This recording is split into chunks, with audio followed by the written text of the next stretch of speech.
Bien, chers amis, bonjour. Cette semaine, nous allons vivre une belle expérience. Je vous avais dit que je vous amenais au Louvre à Paris. Et puis, dans le fond, c'est sûr qu'on va rester ici, mais c'est surtout à partir d'un beau livre, de belles peintures, et qui sont non seulement au Louvre, mais dans certains musées ou belles places d'Europe. Alors, c'est pas tout le monde qui a la chance de se déplacer pour aller voir ces belles peintures, mais dans ces illustrations-là, on pourra visionner justement comment l'art sacré a inspiré la peinture au cours des derniers siècles. Alors, ce que je veux vous présenter ce matin, aujourd'hui, c'est l'illustration d'un beau livre intitulé « Jésus, l'homme qui était Dieu » et de Max Gallo de l'Académie française.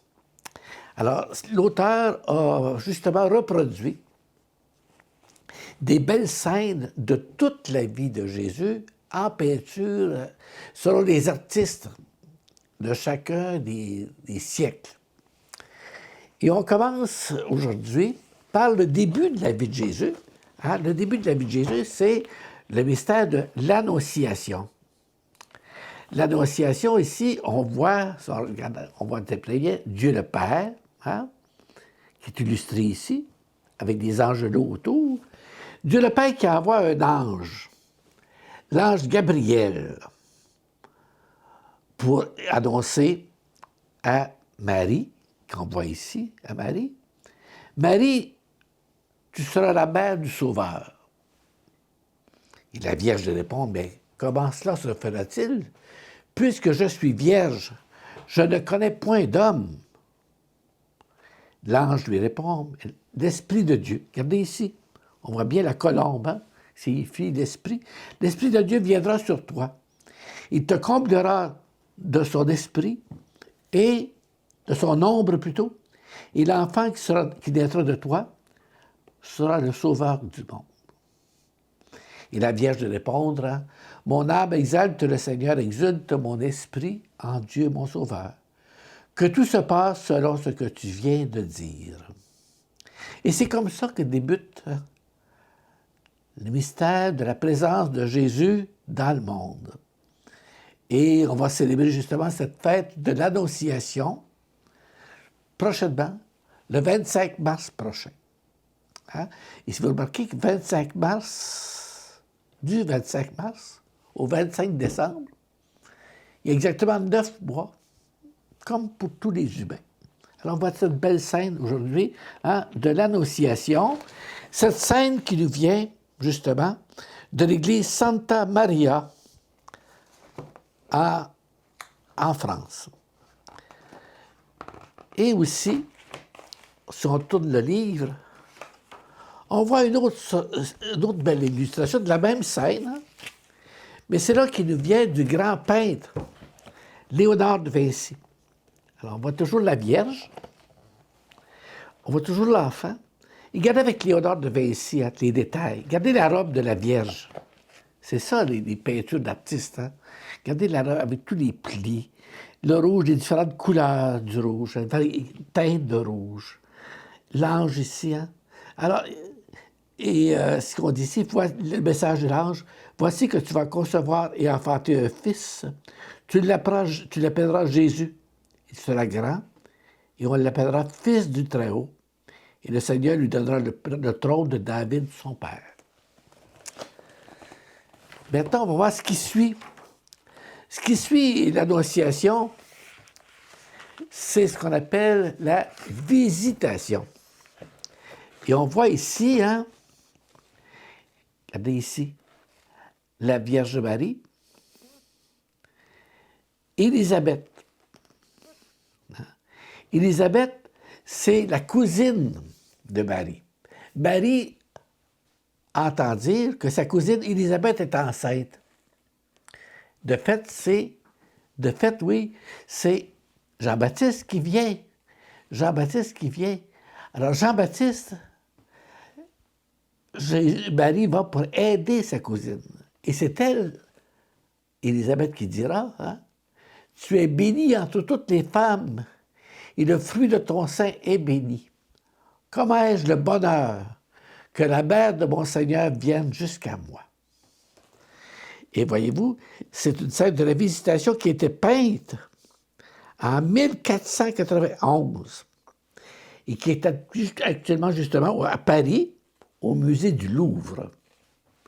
Regardez, en même temps que c'est une belle scène, hein, vous voyez encore tous les plis, les différentes teintes, hein, de la Vierge. Hein? Puis les anges ici. Alors, avec des images comme celle-là, hein, on peut revoir toute la vie de Jésus. La Visitation, qu'est-ce qu'on voit? Ben, c'est ce qui devait suivre. Hein? Élisabeth conçoit, hein? C'est-à-dire accouche, donne naissance à Jean-Baptiste, qu'on voit ici. Hein? 8 jours plus tard, après la naissance de l'enfant, quand était venu le temps de la circoncision, tous appelaient déjà le nouveau-né Zacharie, du nom du Père, comme c'était la coutume. Élisabeth refusa. Il dit qu'il se nommera Jean. Alors, c'est Jean-Baptiste. Ici, c'est le vieillard Zacharie. Zacharie ah oui, ici, c'est plutôt la naissance de Jean-Baptiste, c'est-à-dire qui était auparavant, et son père Zacharie. Son père Zacharie, en apprenant, parce qu'Élisabeth était vieille, hein, quand elle a eu l'enfant Jean-Baptiste, était vieille. Alors, Zacharie ne croyait pas qu'elle pourrait avoir un enfant. Et à partir de ce moment-là, il est devenu muet. Et à ce moment-là, c'était le moment où c'est le père qui donnait le nom. Et Zacharie écrit sur une tablette, parce qu'il était muet, son nom sera Jean.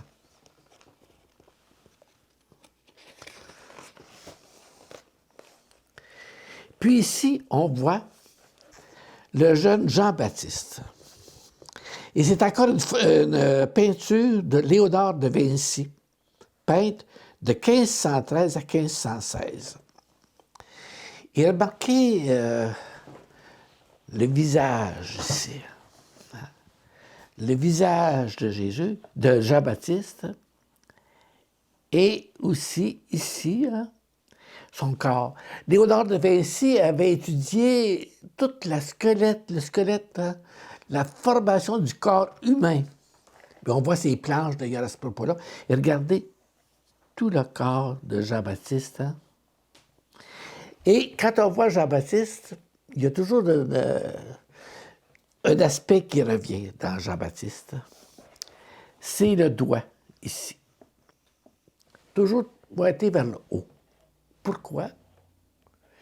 Sans doute, c'est parce que c'est Jean-Baptiste qui va désigner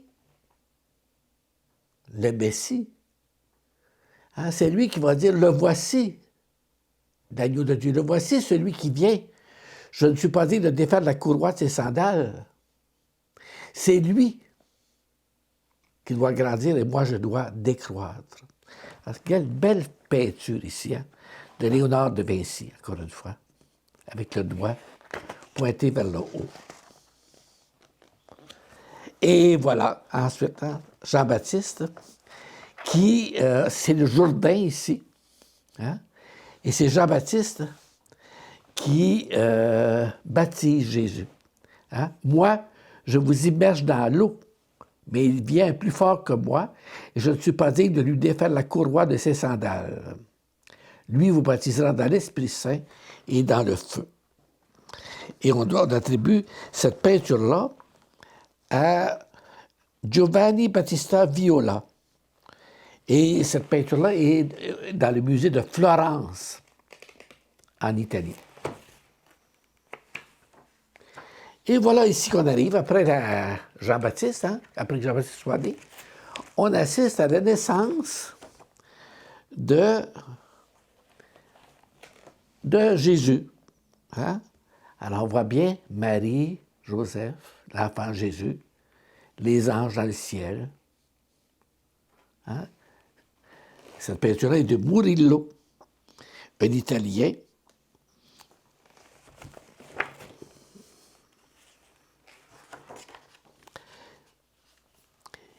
Ici, ben, qu'est-ce qu'il y en a? Hein? C'est la fuite en Égypte. Alors, on sait bien que après la venue des Mages, hein, le roi Hérode s'était informé où s'en va l'enfant. Et il voulait le faire tuer. C'est pour ça que Joseph avertit en songe, conduit Marie avec son fils Joseph, hein, en Égypte. Ça, on appelle ça la fuite en Égypte. Et c'est alors, on voit ici, hein, le songe de Joseph. Hein, on voit très bien les anges, hein, Marie. Le songe de Joseph, Joseph qui apprend par le message de l'ange qu'Hérode veut la mort de Jésus et qu'il l'invite à fuir. Ici, c'est d'autres belles peintures aussi qu'on voit, hein, le Père, Dieu le Père, avec Marie, la Vierge. Ici, une autre peinture ici qui est au Louvre aussi, l'Adoration des Mages, par Georges de la Tour, peinture de 1644. Et qu'est-ce qu'on aperçoit ici? Quand on dit dans la ville de David, ici à Bethléem, un sauveur vous vient de naître qui sera le Messie. Vous le reconnaîtrez à ce signe. C'est un nouveau-né enveloppé de l'ange qui gît dans une mangeoire. Hein? On voit c'est d'autres différences. Hein? Les personnages ne sont pas tout à fait de la même allure. Ici, c'est dans une église. C'est la présentation de Jésus au temple. Voyez-vous, le vieillard Siméon. Aujourd'hui, plusieurs encore, puis auparavant surtout beaucoup, faisaient baptiser les enfants. Font encore baptiser les enfants pour un certain nombre. Jésus, lui, sera baptisé uniquement quand il sera adulte, à l'âge de 30 ans, par Jean-Baptiste. Mais il a été présenté au temple déjà, à son tout jeune âge, hein? Et celui qui le baptise, qui l'accueille, pas le baptise, mais qui l'accueille, c'est le vieillard Siméon, qu'on voit ici, hein? Le vieillard Siméon. Celui-là, le vieillard Siméon, c'est lui qui est en charge du temple ce jour-là, puis il dit, hein, voici, maintenant ton serviteur peut s'en aller en paix selon ta parole, car j'ai vu le Sauveur du monde. Le vieillard Siméon. Et la fête de la présentation, on vient de la fêter récemment, hein, c'était le 2 février. Aujourd'hui, on parle surtout du jour de la marmotte, le 2 février. Mais, dans le fond, en Église, c'est la fête de la purification de Jésus, ou de la présentation de Jésus au temple. Ah, ici, c'est une autre scène dont on parle beaucoup moins ces années-ci. C'est ce qu'on appelle le massacre des Saints innocents. Vous savez qu'après 2 ans, après la naissance de Jésus, alors que Jésus avait 2 ans, le roi Hérode n'avait pas trouvé Jésus où il était, il ne l'avait pas fait tuer. Il avait peur à son trône, il pensait que Jésus venait pour être le roi, hein, des Juifs. Alors qu'est-ce qui arrive? Il décrète que tous les enfants en bas de 2 ans seront tués. Parce qu'il sait que c'est avant 2 ans. Alors ici, on voit la scène, hein, des mamans avec leurs enfants, les mamans qui sont dans la peine. Cette fête-là, on la célèbre le 28 décembre à chaque année. Ici, on voit bien, la peinture est sombre, et c'est une peinture de Georges de la Tour aussi, qui est encore au musée du Louvre, à Paris. Et peint à 1650. Et c'est quoi? Regardez, on voit les meubles, là. Alors, c'est une peinture que l'auteur, hein, voulait illustrer le métier de charpentier de Saint-Joseph. Puis ici, un phénomène dont on parle très peu, hein, très, très peu, c'est la mort de Saint-Joseph. Hein? Tout ce qu'on sait, c'est que quand Jésus a commencé son ministère public, Joseph était mort. On n'en parle plus. On n'en parle uniquement dans les scènes de la naissance. Puis ici, on a une belle peinture, justement, qui est au musée de Naples, en Italie. Hein? Puis les jours s'accumulent. Joseph meurt. Jésus est un homme de 30 ans. Alors là, on retrouve ici le baptême de Jésus. On a parlé de la présentation de Jésus au temple, que c'est Jean-Baptiste qui baptiserait. Alors ici, justement, c'est à Florence aussi, en Italie, le baptême de Jésus. Alors on voit bien Jean-Baptiste ici. On voit Jésus. Et on voit l'Esprit Saint. Hein? Et on ne voit pas Dieu le Père, parce que c'est la voix. C'est la voix de Dieu le Père.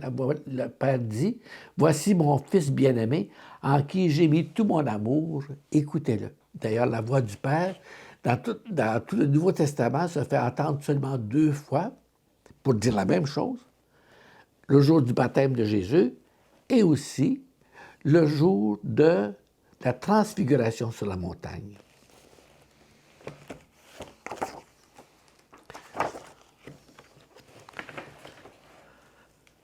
Et ici, c'est une autre scène, parce qu'il y a moyen d'illustrer beaucoup une même scène de la Bible. Alors, c'est encore le baptême de Jésus. C'est toujours à Florence, au musée de Florence. D'ailleurs, Florence, en Italie, c'est la ville des arts. Hein? Si jamais vous allez à Florence, là, il y a beaucoup de peintures, d'œuvres de peinture là-bas. Alors, voyez-vous, vous avez toujours l'Esprit Saint. Vous avez Jésus, vous avez Jean-Baptiste encore, vous avez des anges autour.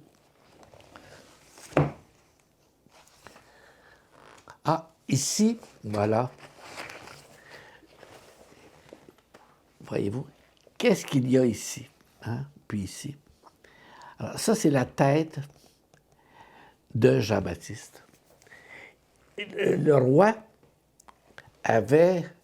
Hérode Antipas, voyez-vous, c'est marqué ici, le roi Hérode Antipas, voulant séduire Salomé, promit à la jeune fille de lui donner tout ce qu'elle demanderait. Donne-moi ici tout, donne-moi, et elle répond, elle, donne-moi ici, dit-elle, sur un plateau la tête de Jean-Baptiste. Le roi était surpris.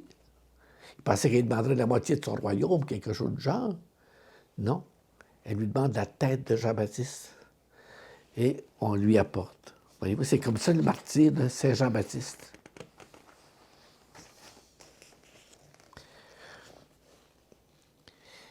Ici, bon, on voit, après ça, ici, c'est une tentation de Jésus, hein, qui est toujours au musée de Naples.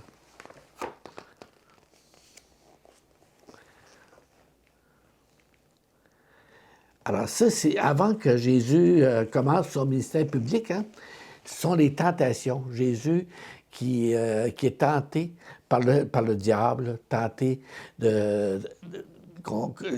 Satan veut lui donner le monde, il veut lui donner tout, hein? Puis il tente Jésus, puis Jésus dit, non, tu ne tenteras pas le prince, tu ne tenteras pas le Fils de Dieu, hein? Le Fils de l'homme plutôt. Regardez, homme, il devait affronter Satan, être tenté de succomber à la tentation, il résiste. Le Christ avance la faiblesse d'un homme. Le Christ, plutôt, avait la force d'un homme et la force de Dieu.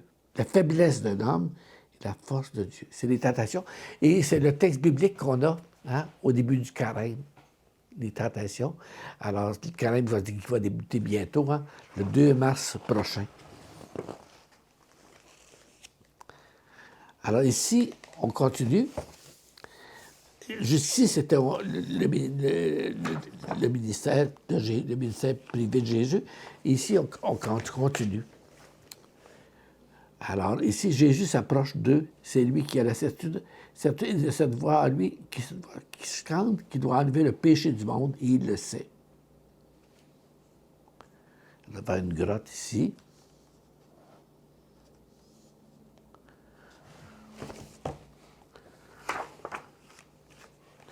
Puis on voit les différents, ici, scènes de la vie de Jésus. Ici, c'est les premiers apôtres. Hein. On dit que les premiers apôtres étaient des pêcheurs. On voit Jésus ici avec des pêcheurs. Ici, il s'agit des saints Pierre et André. Hein. Pierre qui sera le chef des apôtres par la suite, et André qui deviendra aussi son apôtre.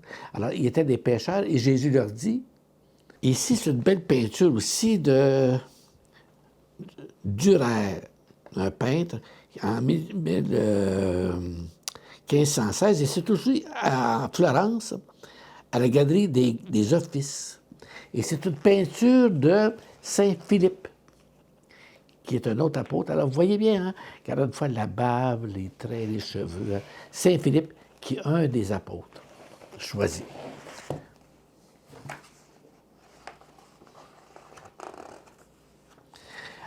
Ici, vous assistez au premier miracle que Jésus fait, les noces de Cana. C'est le temps joyeux et bruyant du festin des noces. Il mange et il boit. Il est un homme parmi les hommes.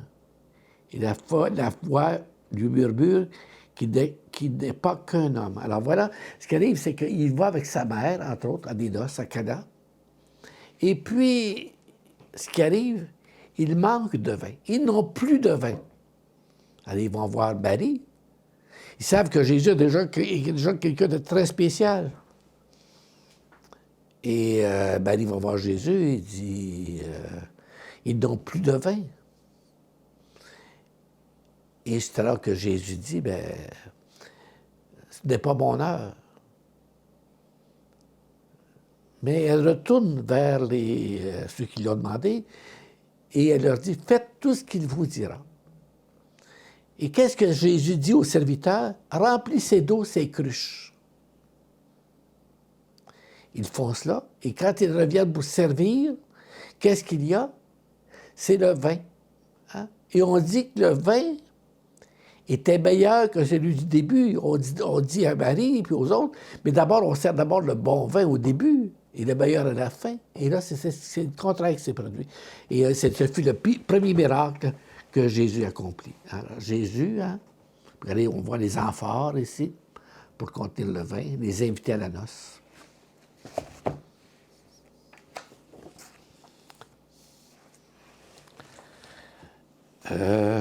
C'est une autre scène, hein, encore plus élaborée. Elle est aussi au musée du Louvre. Elle était peinte de 1562 à 1563. Alors, voyez-vous, le nombre d'invités à la noce, hein, avec la table ici. Ah, encore une fois, les serviteurs, hein, qui déposent l'eau. Ah, c'est beau pareil, hein? Regardez ça. Et ça, c'est à la Barcelone, à la cathédrale Santa Clara. Barcelone qui est en Espagne.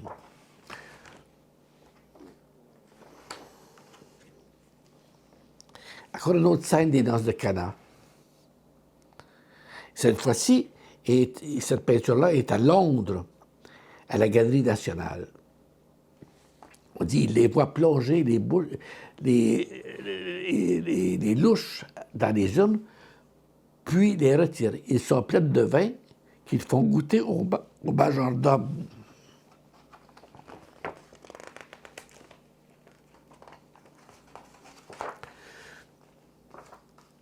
Ah, ici, une autre scène, hein, c'est quand Jésus a chassé les vendeurs du temple, hein, en disant, ma maison n'est pas une maison de vendeurs. Mais comment se recueillir dans ce temple qui est devenu un champ de foire? Ils ramassent les cordes, des noues en fait un fouet, lèvent haut la main et commencent à frapper, à chasser les vendeurs de bœufs, de brebis, de colombes. Alors ça aussi, ça vient de Londres, de la Galerie nationale. Donc, on voit bien Jésus ici, là. Hein? Et la même scène ici, hein, plus gros. Ah, regardez, Rembrandt, c'est un grand peintre, le peintre Rembrandt aussi. Et cette peinture-là est actuellement à Moscou.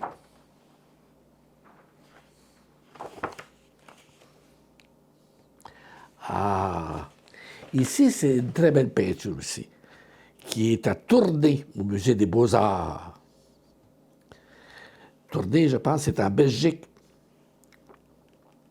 Et le Christ est Nicodème. Nicodème, c'est un homme que Jésus rencontre.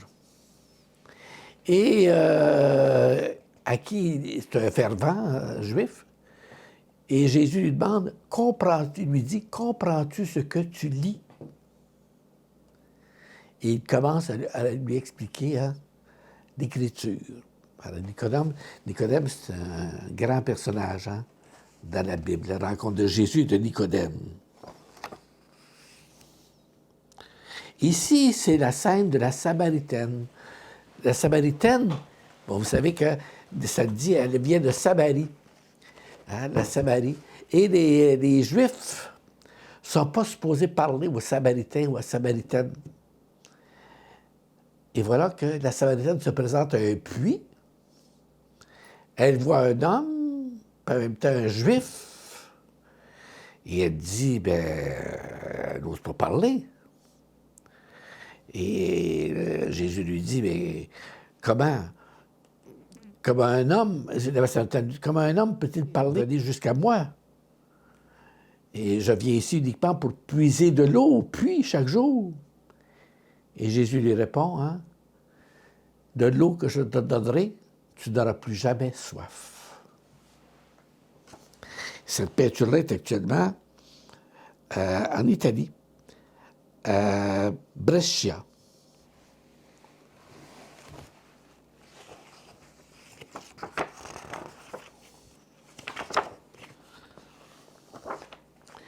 Ah, une autre belle scène. La même chose, encore plus élaborée. Regardez ici, là, les belles peintures, les plis, encore une fois.